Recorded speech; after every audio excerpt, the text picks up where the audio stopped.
Hello everyone, कैसे हैं आप सब। एक बार पुनः शिव कोचिंग क्लासेस पर स्वागत है। उम्मीद करता हूं आप सब अच्छे होंगे, मस्त होंगे, बेहतर होंगे, आपकी पढ़ाई बेहतर चल रही होगी। क्लास 12 केमिस्ट्री एनसीईआरटी में बच्चों आपका चैप्टर 6 चल रहा है, हैलो एल्केन तथा हैलो एरीन, जिसमें आज हम बात करेंगे हैलो एरीन की रासायनिक अभिक्रिया, हैलोजनीकरण, नाइट्रीकरण, सल्फोनीकरण, ऑक्सीकरण, एल्काइलीकरण और एसिलीकरण। पूरे 5 से 6 अभिक्रियाएं ऐसी हैं बच्चों जो कि आप लोग यदि एक अभिक्रिया समझ लिए तो पूरे के पूरे अभिक्रिया सेम है, लेकिन इसके पीछे कुछ लॉजिक है, उसे पहले सीखेंगे। इसके बाद रासायनिक अभिक्रिया देखेंगे। और जिन बच्चों ने अभी तक नोट्स नहीं लिया है, क्योंकि बच्चों हम पढ़ाते तो हैं ही, लेकिन जो बच्चे नोट्स लेकर के भी तैयारी करते हैं तो दोनों चीज से कंप्रोमाइज होता है भाई। पढ़ाने के साथ साथ नोट्स भी बहुत जरूरी है, बिना नोट्स के प्रॉपर तैयारी नहीं हो पाते। जिन बच्चों को नोट्स लेना है तो कॉन्टैक्ट नंबर है 9685292949, व्हाट्सअप नंबर है, आप कॉन्टैक्ट कर सकते हैं, नोट्स ले सकते हैं बच्चों। ओके, तो 9685299149 ये मेरा पर्सनल नंबर है। चलिए शुरू करते हैं बच्चों। सबसे पहले बात करते हैं बच्चों कि हमारे पास है एक हैलो एरीन। हैलो एरीन कुछ इस प्रकार से बच्चों की बेंजीन रिंग है और बेंजीन रिंग में आपका क्लोरीन जुड़ा हुआ है, तो ये आपका है हैलो एरीन। क्या है बच्चों? Hello arene. अब यहां पर समझिएगा कि या कि इसको हम दूसरे रूप में बना सकते हैं, और इसका अनुनादी संरचना भी आप लोगों ने पढ़ा होगा कि मान लीजिए क्लोरीन है बच्चों, तो क्लोरीन में कितने इलेक्ट्रॉन होते हैं? टोटल 7 इलेक्ट्रॉन होते हैं। तो एक इलेक्ट्रॉन बंध के साथ साझा हो गया है, अभी भी उसके पास 6 इलेक्ट्रॉन है, यानी 3 लोन पेयर हैं। और बच्चों जैसे यहां पर मैं बांड बनाऊंगा तो आपका बांड यहां हो जाएगा और यहां हो जाएगा, कुछ इस प्रकार से है। जब इसका अनुनादी संरचना होता है तो एक इलेक्ट्रॉन इसको देकर के शिफ्ट बना लेता है द्विबंध में। ठीक है बच्चों, अनुनादी संरचना देखिएगा बहुत सिंपल तरीके से। अभी मैं अनुनादी संरचना केवल यहां पर बनाना नहीं सिखाऊंगा, केवल आप लोग यहां पर सीख लो। द्विबंध यहां पे हो जाता है और यहां पे केवल इसके पास 2 लोन पेयर बच जाते हैं और यहां पर पॉजिटिव चार्ज आ जाता है। ठीक है बच्चों, क्लोरीन है। अब यहां पर बात करते हैं कि ये जो इलेक्ट्रॉन है ट्रांसफर हो जाता है, तो यहां पर इलेक्ट्रॉन की अधिकता आ जाती है और जो बंध है बच्चों ये हट जाता है, यहां पे ये बंद हो जाता है। तो देखो इसके आर्थो पोजीशन पर इलेक्ट्रॉन का घनत्व तो ज्यादा है। दूसरा कंडीशन ऐसा भी हो सकता है बच्चों, ये और ट्रांसफर हो सकता है। जब ट्रांसफर हो जाएगा देखिएगा, ये आपका क्लोरीन द्विबंधाई है, 2 लोन पेयर है बच्चों क्लोरीन के पास और पॉजिटिव चार्ज है, तो इस बार यहां पर बंद हो जाएगा और इलेक्ट्रॉन का शिफ्टिंग यहां हो जाएगा, माइनस चार्ज हो गया बच्चों, और ये बंद है, तो यहां पर भी इलेक्ट्रॉन का घनत्व तो ज्यादा है। और या कि इसको हम इस प्रकार से भी बना सकते हैं, तो यहां पे क्लोरीन जुड़ा है द्विबंध के साथ, 2 लोन पेयर है, पॉजिटिव चार्ज है बच्चों, ये बंद इस बार यहां शिफ्टिंग हो जाएगा और इलेक्ट्रॉन घनत्व तो यहां हो जाएगा। अब यहां पर आप देखो कि ये जो आपका हैलो एरीन था, क्लोरोबेंजीन था, इसके आर्थो पोजीशन पर, ये आर्थो पोजीशन, ये भी आर्थो पोजीशन और पैरा पोजीशन पर इलेक्ट्रॉन का घनत्व तो अधिक हो जाता है। तो आर्थो या पैरा पोजीशन पर इलेक्ट्रॉन का घनत्व तो अधिक हो जाता है, जिसके कारण से कोई ऐसा समूह आता है जिसको इलेक्ट्रॉन के प्रति प्रेम रहता है, या तो आर्थो पोजीशन पर जुड़ेगा या तो पैरा पोजीशन पर जुड़ेगा। नया प्रवेशी जिसे हम बोलते हैं इलेक्ट्रोफाइल, क्योंकि इलेक्ट्रॉन से प्रेम करता है, इलेक्ट्रॉन के प्रति आकर्षित होता है। तो जब भी इस प्रकार से बच्चों ये जो क्लोरीन है इसका दैशिक प्रभाव कहलाता है, इसका इलेक्ट्रॉन क्या है अंदर की ओर चक्रण लगा रहा है, तो इलेक्ट्रॉन का घनत्व या तो आर्थो पोजीशन, ये आर्थो पोजीशन है, ये बच्चों पैरा पोजीशन है, ये भी आर्थो पोजीशन है, 2 ये मेटा पोजीशन पर बहुत कम इलेक्ट्रॉन होते हैं, उसके अपेक्षा आर्थो या पैरा पोजीशन पर इलेक्ट्रॉन अधिक है। तो जहां पर इलेक्ट्रॉन की मात्रा अधिक है, इलेक्ट्रॉन का घनत्व तो अधिक है, वहीं पे बच्चों कोई इलेक्ट्रोफाइल आएगा और जाकर के अटैक करेगा, और अटैक करेगा तो या तो आर्थो पोजीशन पर जुड़ेगा या तो पैरा पोजीशन पर जुड़ता है। तो जो हम हैलोजनीकरण पढ़ने वाले हैं, थोड़ा समझने की कोशिश करिएगा बच्चों। जैसे हम हैलोजनीकरण पढ़ेंगे, हैलोजनीकरण, तो हैलोजनीकरण का मतलब क्या होगा कि हैलोजन परमाणु का जुड़ना। हैलोजन परमाणु जैसे क्लोरीन हो गया, फ्लोरीन हो गया, ब्रोमीन हो गया, ये जब आपके हैलो एरीन में जुड़ेगा तो हैलोजनीकरण कहलाएगा, यानी हैलोजन परमाणु जुड़ेगा। जब बात करते हैं बच्चों नाइट्रीकरण की, तो नाइट्रीकरण जहां भी शब्द आएगा मतलब आपका नाइट्रो समूह जुड़ेगा। क्या जुड़ेगा बच्चों? नाइट्रो समूह जुड़ेगा। तो यहां पर जब हम पहली अभिक्रिया पढ़ने जा रहे हैं हैलोजनीकरण में, तो हैलोजनीकरण की जो अभिक्रिया है FeCl3 की उपस्थिति में क्लोरीन द्वारा क्लोरोबेंजीन के हैलोजनीकरण से अर्थो एवं पैरा समन्वय भी प्राप्त होता है।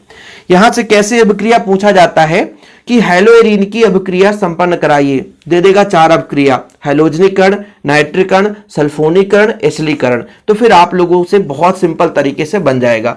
देखिए भाई साहब, मैंने आपको क्या समझाया कि या तो अर्थो पोजीशन पे या तो पैरा पोजीशन पर ही जुड़ेगा, चाहे इधर जोड़ दो चाहे इधर जोड़ दो। जहां पे इलेक्ट्रॉन का घनत्व तो ज्यादा रहेगा वहीं पे आकर के क्लोरीन जुड़ जाएगा। यहां पर हैलोजनीकरण है, हैलोजन परमाणु आकर्षित होकर के जुड़ेगा सिंपल तरीके से, और कुछ नहीं बच्चों। जैसे देखिएगा यहां पे मैं बना रहा हूं, ये मेरा क्लोरोबेंजीन है, ठीक है बच्चों, क्या है, क्लोरोबेंजीन, क्लोरीन जुड़ा है, क्लोरोबेंजीन हो गया। इसकी क्रिया Cl2 से कराते हैं, किसके उपस्थिति में कराते हैं बच्चों, FeCl3। अब कुछ बच्चे हमेशा मैसेज करते हैं या कमेंट्स करते हैं कि सर ये अर्थो ही पोजीशन पर क्यों जुड़ेगा। तो अर्थो पोजीशन पर जुड़ने का रीजन आप लोगों को बता दिया कि जहां पे इलेक्ट्रॉन का घनत्व, ये क्लोरोबेंजीन ही है, इलेक्ट्रॉन का घनत्व जहां पे रहेगा बच्चों वहां पे ही जुड़ेगा। जैसे यहां पे बात करता हूं कि इलेक्ट्रॉन का घनत्व या तो पैरा पर या तो अर्थो पोजीशन पर ज्यादा है तो वहां पर आपका जुड़ेगा, ठीक है। जहां पे इलेक्ट्रॉन का घनत्व ज्यादा है वहीं पे आपका क्लोरीन जाकर के जुड़ेगा। तो इसका नाम क्या हो जाएगा बच्चों, कोई बता सकता है। तो ये अर्थो पोजीशन पर जुड़ा है, इस क्लोरीन के बजाय ये अर्थो पोजीशन है। तो अर्थो पोजीशन पर जुड़ा है, 2 क्लोरीन है तो डाई क्लोरो होगा ही बच्चों, डाई क्लोरोबेंजीन, डाई क्लोरोबेंजीन। अब ये इसके पैरा पोजीशन पर जुड़ा हुआ है, पैरा डाई क्लोरोबेंजीन, ठीक है, पैरा पोजीशन पर जुड़ा है। देखो ना, ये पैरा पोजीशन पर, ये अर्थो पोजीशन पर जुड़ा है, ये पैरा पोजीशन पर जुड़ा हुआ है। तो पैरा डाइक्लोरोबेंजीन हो गया। तो ये हो गया हैलोजनीकरण। ज्यादा कुछ कठिन है नहीं कि भाई हमने कहा हैलोजनीकरण, हैलोजन परमाणु को जोड़ना है तो या तो पैरा पर या तो अर्थो पर। यानी जो ये क्लोरीन है इसका ये पहला कार्बन हो गया, इसके दोनों बाजू में इस क्लोरीन के सापेक्ष अर्थो कहलाएगा, नीचे वाला पैरा पोजीशन कहलाएगा। और हाँ भाई, जहां पे क्लोरीन जुड़ेगा तो HCl बाहर हो जाएगा। तो आप कंफ्यूज मत होना कि सर आपने कुछ नहीं लिखा। तो यहां पर हम प्लस का HCl लिख सकते हैं। जैसे मान लीजिए 2 क्लोरीन जुड़ा तो 2 का, अब मल्टीप्लाई करोगे तो 2 का मल्टीप्लाई यहां कर देना, खत्म, कोई दिक्कत तो नहीं होगी। चलो भाई, आप लोग कहोगे सर बैलेंस नहीं है, आप कैसे करा दिए। अब नाइट्रीकरण में देखते हैं बच्चों। नाइट्रीकरण में नाइट्रो समूह जुड़ेगा। जब भी नाइट्रीकरण शब्द आएगी नाइट्रीकरण, तो आपको HNO3 और H2SO4 का मिश्रण ही लेना है। आपके माइंड में शिफ्ट रही ये बात, बिल्कुल ये माइंड में शिफ्ट रहना चाहिए। आपको 1000 बार कह रहा हूं बच्चों कि जब भी नाइट्रीकरण होगा, जहां भी आगे अभिक्रिया पढ़ोगे नाइट्रीकरण में, तो देखो सांद्र HNO3 और सांद्र H2SO4 की उपस्थिति में क्लोरोबेंजीन को गर्म करने पर पहले अर्थो और पैरा नाइट्रोक्लोरोबेंजीन का मिश्रण प्राप्त होता है और अंत में 1-chloro-2,4 डाइनाइट्रोबेंजीन प्राप्त होता है। मतलब कहने का तात्पर्य है कि पहले तो अर्थो और पैरा पोजीशन पे ही नाइट्रो समूह जुड़ेगा। जब भी हम नाइट्रीकरण की बात करते हैं, याद रखिएगा, हमेशा के लिए मैं बता रहा हूं, आगे चल करके फिनाल में भी नाइट्रीकरण पढ़ोगे, एल्कोहल में भी नाइट्रीकरण पढ़ो, कहीं भी नाइट्रीकरण शब्द आ जाएगा, ठीक है बच्चों। डाइजोनियम लवण में भी नाइट्रीकरण हो सकता है, मिल जाए। तो जैसे मैंने कहा, ये मेरे पास क्लोरोबेंजीन है, क्लोरीन जोड़ दिया बच्चों तो क्लोरोबेंजीन है, कुछ है नहीं इसमें, ठीक है, क्लोरोबेंजीन। अब बच्चों क्लोरोबेंजीन है, इसकी क्रिया हम नाइट्रीकरण के माध्यम से कराएंगे। तो हमने बोल दिया है कि नाइट्रीकरण में आपका 2 चीज का मिश्रण हमेशा रहेगा। एक तो बच्चों आपका HNO3 नाइट्रिक अम्ल और आपका H2SO4 इसका मिश्रण हमेशा रहेगा और इसमें हम गर्म करते हैं। तो आपको क्या पता चला था कि सर या तो अर्थो पोजीशन पर नाइट्रो समूह जुड़ेगा या तो पैरा पोजीशन पर। इसका ज्यादा लंबा चौड़ा कहानी है ही नहीं है। या तो अर्थो पर हमने जोड़ दिया या तो पैरा पर जोड़ दो आप, ठीक है, या तो पैरा पर जोड़ दो। तो यहां पे हमने पैरा पर जोड़ दिया। इसका नाम बता दो सर। तो देखो भाई साहब, यहां पर यदि हम बोले तो 2 नंबर, ये पहला कार्बन होता है, दूसरा तो 2 नंबर पे है, तो 2 नंबर पे नाइट्रो जुड़ गया है, नाइट्रो। और बाकी ये क्लोरोबेंजीन है ही है, क्लोरोबेंजीन, सही है कि नहीं। और ये 1 2 3 4 नंबर पे जुड़ा है, तो 4 नाइट्रो क्लोरोबेंजीन, 4 नाइट्रो क्लोरोबेंजीन। किसी को कोई दिक्कत नहीं। और ये बोला गया कि अंत में ये सब मिश्रण होकर के एक नया उत्पाद बना देता है। नया उत्पाद क्या है? जुड़ने का तरीका वही है, जुड़ने का तरीका वही है। ये क्लोरीन है तो नाइट्रो NO2 और ये NO2। अब इसमें ऐसा लिखो कि 2 नंबर पे 4 नंबर पे, तो 2,4 डाइनाइट्रोक्लोरोबेंजीन, 2,4 डाइनाइट्रोक्लोरोबेंजीन, 2,4 डाइनाइट्रोक्लोरोबेंजीन। ठीक है बच्चों, तो ये वाला तो आपका कंप्लीट हो गया नाइट्रिकरण, कोई दिक्कत तो नहीं है बच्चों, है ना। सेम चीजें हैं, सेम रिएक्शन है, एक अभिक्रिया पढ़ लिया आपने, सब कंप्लीट हो जाएगा। नाइट्रिकरण देखो, जब नाइट्रिकरण लेते हैं तो HNO3 और H2SO4 का मिश्रण ही लेंगे, और सल्फोनीकरण में बच्चों H2SO4। देखो भाई, नाइट्रिकरण शब्द ही नाइट्रिकरण, नोट करके रखना, नाइट्रिकरण, नाइट्रिकरण मतलब बच्चों NO2 का जुड़ना। ठीक है, बाकी ये सारा चीज नोट्स में अवेलेबल है, जिन बच्चों को नोट्स लेना है तो कांटेक्ट नंबर दे ही दिया हूं। जब सल्फोनीकरण, सल्फोनीकरण, सल्फोनीकरण मतलब सल्फो समूह SO3H ये जुड़ेगा, तो ये कहां से मिलेगा? H2SO4 से। H2SO4 कैसे? OH को अलग कर दो और SO3H को अलग कर दो, ये यही है H2SO4 बच्चों, ये H2SO4 है, OH हट जाता है, यहां से सल्फो समूह मिल जाता है। ठीक है, नोट करके रखिएगा बच्चों। तो देख लीजिए, सल्फोनीकरण सांद्र H2SO4 द्वारा सल्फोनीकरण से अर्थो और पैरा क्लोरोबेंजीन सल्फोनिक अम्ल बनता है। बोले सर ये तो सिंपल है।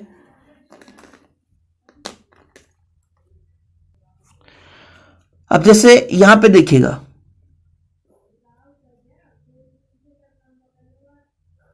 ये आपका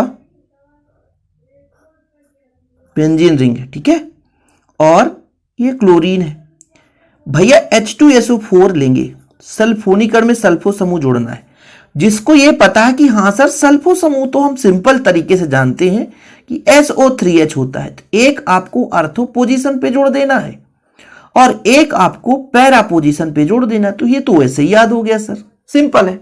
लेकिन ये कैसे आया? तो मैंने इसको बोला कि तोड़ोगे तो एक OH हो जाएगा और SO3H हो जाएगा।